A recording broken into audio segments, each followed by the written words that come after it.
Guys, prep and progress channel पर आपका स्वागत है। तो इस वीडियो में आज हम डेटाबेस मैनेजमेंट सिस्टम के सिलेबस के बारे में बात करेंगे कि डेटाबेस मैनेजमेंट में क्या क्या टॉपिक्स होते हैं और कौन कौन से टॉपिक्स हैं वो हम इस डेटाबेस मैनेजमेंट सिस्टम की सीरीज़ में कवर करने वाले हैं। तो ये जो DBMS है वो राजस्थान की नहीं बल्कि सेंट्रल की भी बहुत सारी वैकेंसीज आती हैं जिसमें बहुत ज़्यादा इम्पोर्टेंट रोल प्ले करता है। ये RPSC की प्रोग्रामर वैकेंसी में आ चुका है। ये अभी जो होने वाली है ACP की वैकेंसी उसमें भी हो चुका है। इसके साथ साथ यह केंद्र सरकार में आने वाली KVS, NVS और इसके साथ साथ IBPS में भी बहुत सारी वैकेंसीज आती हैं जिसमें IT रिलेटेड पोस्ट होती हैं। उस पोस्ट में इस सब्जेक्ट्स का बहुत ही ज़्यादा इम्पोर्टेंट रोल प्ले करता है। तो आज हम इस वीडियो में जानेंगे कि हम इस डेटाबेस मैनेजमेंट सिस्टम की सीरीज़ में कौन कौन से टॉपिक्स हैं वो कवर करने वाले हैं और उसके बाद में धीरे धीरे ये प्लेलिस्ट स्टार्ट होगी और हम वीडियोज़ अपलोड करते जाएंगे। तो चैनल को सब्सक्राइब करना ना भूलें। तो हम स्टार्ट करते हैं सबसे पहले सिलेबस से कि इसके सिलेबस क्या है और इसमें हम कौन कौन से टॉपिक्स हैं वो कवर करने वाले हैं। तो सबसे पहला टॉपिक्स तो आता है कि सबसे पहले डेटाबेस मैनेजमेंट की ज़रूरत क्यों पड़ी। तो फाइल सिस्टम की कुछ ना कुछ कमियां थी जिसे रिजॉल्व करने के लिए इस सिस्टम्स की ज़रूरत पड़ी। तो हम देखेंगे कि फ़ाइल सिस्टम और DBMS में क्या डिफरेंस है। इसके बाद हम पढ़ेंगे टॉपिक्स नेक्स्ट कि database management system DBMS actually है क्या, डेटा क्या होता है, इंफॉर्मेशन क्या होती है। उसके साथ साथ पढ़ेंगे कि हम डेटाबेस एक्चुअली होता क्या है और इसके एप्लीकेशंस के बारे में पढ़ेंगे कि डेटाबेस की एप्लीकेशंस क्या क्या होती है। तो इससे जनरली एक क्वेश्चन है वो आ ही जाता है हर एक एग्ज़ाम में। इसके बाद हम पढ़ेंगे डेटाबेस की आर्किटेक्चर के बारे में कि इसकी आर्किटेक्चर क्या क्या होती है। तो आर्किटेक्चर इसकी 1 टियर, इसमें हम पढ़ेंगे कि 2 टियर आर्किटेक्चर क्या होती है। इसमें हम ये भी पढ़ेंगे कि 3 टियर आर्किटेक्चर है वो क्या होती है। इसके अलावा हम पढ़ेंगे कि जो 3 टियर स्कीमा है या जिसे 3 स्कीमा आर्किटेक्चर भी कहा जाता है वो क्या होता है। उसमें हम पढ़ेंगे कि व्यू लेवल क्या होता है या एक्सटर्नल लेवल क्या होता है। उसमें हम पढ़ेंगे कि कॉन्सेप्चुअल लेवल क्या होता है। उसमें हम यह भी पढ़ेंगे कि फिज़िकल लेवल है वो क्या होता है। इसके अलावा हम पढ़ेंगे कि डेटाबेस के यूजर्स कितने होते हैं, ठीक है। उसमें हम ये पढ़ेंगे कि नेव यूज़र क्या होता है, सोफिस्टिकेटेड यूज़र क्या होता है, ठीक है। इसके अलावा डेटाबेस एडमिनिस्ट्रेटर क्या होता है, ट्रांजैक्शन मैनेजर के बारे में पढ़ेंगे, एटसेट्रा के बारे में हम इसमें डीपली पढ़ेंगे। इसके अलावा इसके बाद हम पढ़ेंगे कि क्वेरी प्रोसेसर होते हैं वो कितने टाइप के होते हैं। तो उसमें हम पढ़ेंगे कि DDL इंटरप्रेटर के बारे में पढ़ेंगे। इसमें हम DML कंपाइलर के बारे में पढ़ेंगे, ठीक है। इसके बाद गाइस हम पढ़ेंगे डेटा इंडिपेंडेंस के बारे में, डेटा इंडिपेंडेंस के बारे में। इससे ज़्यादातर क्वेश्चन पूछे जाते हैं। इसमें हम पढ़ेंगे कि लॉजिकल डेटा इंडिपेंडेंस क्या होती है, फिज़िकल क्या होती है, इनके बारे में हम एकदम विस्तार से ब्रीफली पढ़ेंगे। इसके बाद बात आती है कि डेटाबेस हैं वो मॉडल्स क्या होते हैं, ठीक है। डेटा मॉडल्स के बारे में पढ़ेंगे जिसमें कि हमारा टॉपिक्स आता है रिलेशनल डेटाबेस, जो कि सबसे इम्पोर्टेंट टॉपिक है डेटाबेस की दृष्टि से। इसमें हम ओप्स के बारे में भी पढ़ेंगे कि ऑब्जेक्ट ओरिएंटेड डेटाबेस क्या होता है, इसके बाद हायरार्किकल डेटाबेस के बारे में पढ़ेंगे और थोड़ा बहुत नेटवर्क और ट्री टाइप डेटाबेस के बारे में भी पढ़ेंगे। लेकिन जो हमारे सिलेबस में बेसिकली है वो RDBMS जनरली ज़्यादा पूछा जाता है, तो हमारा सारा कॉन्सेप्ट है वो RDBMS के अराउंड घूमेगा। तो इसके बाद हम जानेंगे कि ये जो RDBMS है वो एक्चुअली क्या होता है।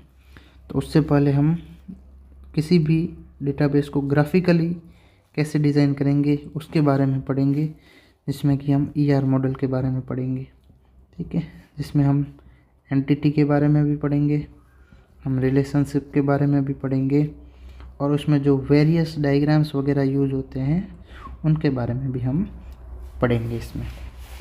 इसके अलावा जो टॉपिक्स अब जैसे RDBMS स्टार्ट हो गए हैं, तो RDBMS खुद में भी बहुत सारे टॉपिक्स होते हैं। तो RDBMS जब हम स्टार्ट करेंगे तो उसमें हम सबसे पहले वॉइस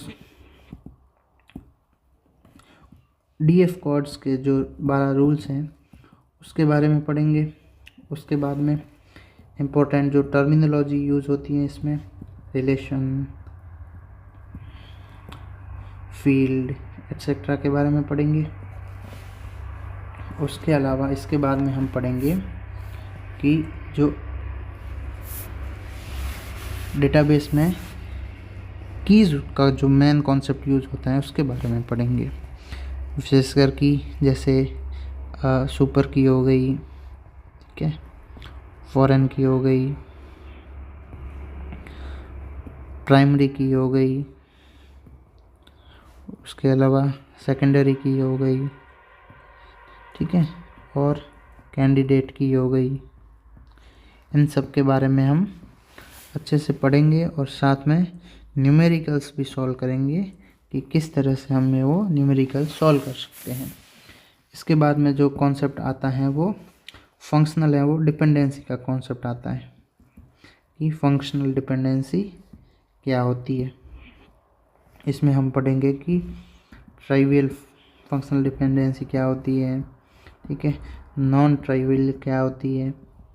साथ में हम ये भी पढ़ेंगे कि सेमी ट्राइवियल है वो क्या होती है,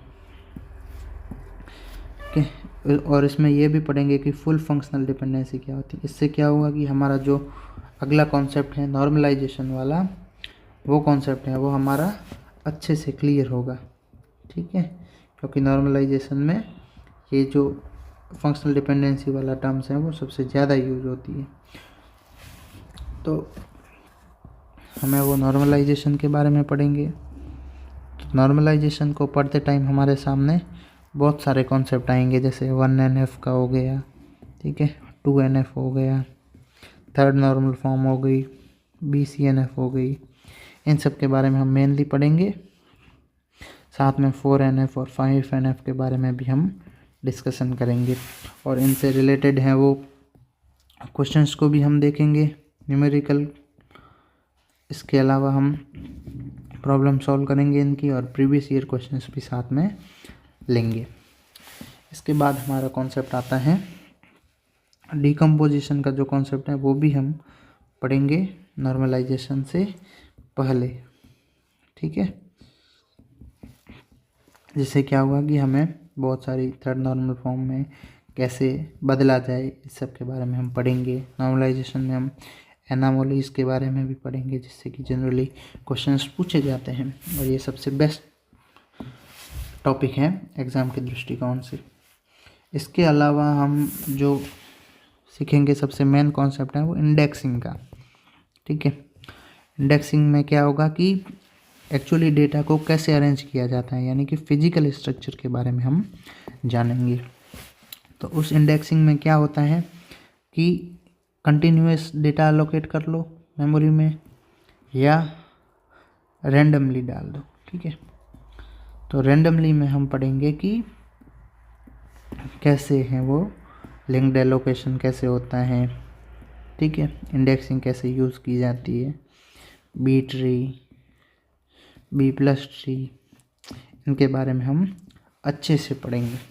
उसके बाद में हम डेटा को क्वेरी कैसे किया जाए तो SQL के बारे में पढ़ेंगे, एम्बेडेड SQL के बारे में पढ़ेंगे, ठीक है। SQL में हम पढ़ेंगे डाटा मैनिपुलेशन लैंग्वेज क्या होती है, डेटा डेफिनेशन लैंग्वेज क्या होती है, डेटा कंट्रोल लैंग्वेज क्या होती है, डेटा क्वेरी लैंग्वेज क्या होती है, इन सब कॉन्सेप्ट्स के बारे में हम पढ़ेंगे।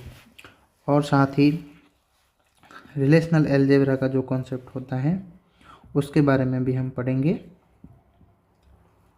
जिसमें क्या होता है कि जनरली हम प्रोजेक्शन, सिलेक्शन, रीनेम, जो पाई वाला आपने कॉन्सेप्ट पढ़ा होगा ना, सिग्मा, रो, ये कार्टेशियन प्रोडक्ट, इन सब के बारे में हम जानेंगे। इसके अलावा जो हमारे पास में सबसे इम्पोर्टेंट टॉपिक है वो, जो कि हर एक एग्ज़ाम न केवल आरपीएससी बल्कि गेट में भी पूछा जाता है, वो है ट्रांजैक्शंस के बारे में। तो हम पढ़ेंगे कि इसकी डेफिनेशन क्या होती है, ट्रांजैक्शन की एसिड प्रॉपर्टी क्या होती है, एसिड प्रॉपर्टी में हम पढ़ेंगे कि एटॉमिसिटी क्या होती है, कंसिस्टेंसी क्या होती है, ठीक है, आइसोलेशन क्या होता है, और ड्यूरेबिलिटी के बारे में हम, इन सब कॉन्सेप्ट के बारे में हम अच्छे से पढ़ेंगे। फिर जो मेन टॉपिक्स आता है वो आता है शेड्यूल और कॉन्करेंसी के बारे में, ठीक है। तो शेड्यूल में हम पढ़ेंगे कि सीरियल शेड्यूल क्या होता है, पैरेलल शेड्यूल क्या होता है, और इसके साथ ही हम ये भी पढ़ेंगे कि कॉन्करेंसी को कैसे मेंटेन किया जाए, ठीक है। तो उसके साथ में हम कॉन्फ्लिक्ट, सीरियलाइजेबिलिटी, ठीक है, व्यू सीरियलाइजेबिलिटी, इन सब टॉपिक्स के बारे में अच्छे से चर्चा करेंगे। और इसके साथ साथ हम लॉकिंग मैकेनिज़्म के बारे में भी बात करेंगे कि अगर हमें कॉन्करेंसी मेंटेन करनी है हमें, तो हम किस तरीके से कर सकते हैं, उसमें हमें क्या करना पड़ेगा कि कॉन्करेंसी जब हम मेंटेन करेंगे तो लॉकिंग सिस्टम को फॉलो करना पड़ेगा। तो 2PL, टू फेज़ लॉकिंग के बारे में पढ़ेंगे, बेसिक, रिगोरस, स्ट्रिक्ट, इन सब के बारे में हम विस्तार से पढ़ेंगे। तो ये जो हमारी सीरीज़ रहने वाली हैं गाइस, वो सब डेटाबेस से रिलेटेड रहेगी। तो आप अगर ज्वाइन करना चाहते हो तो हमारे यूट्यूब चैनल को सब्सक्राइब कर दो, वीडियो को लाइक कर लो और हमसे जुड़े रहना, कि हम कोशिश करेंगे कि डेली का एक वीडियो है वो अपलोड करें और उसको बेहतर से बेहतर, अच्छे से अच्छे तरीके से समझाने की कोशिश करें। और बस इसी के साथ हम इस वीडियो को समाप्त करते हैं और नेक्स्ट वीडियो से हम स्टार्ट करेंगे डेटाबेस से जुड़े हुए टॉपिक्स के बारे में, जो कि बहुत सारे एग्ज़ाम्स में आपके काम आने वाला है। Thank you.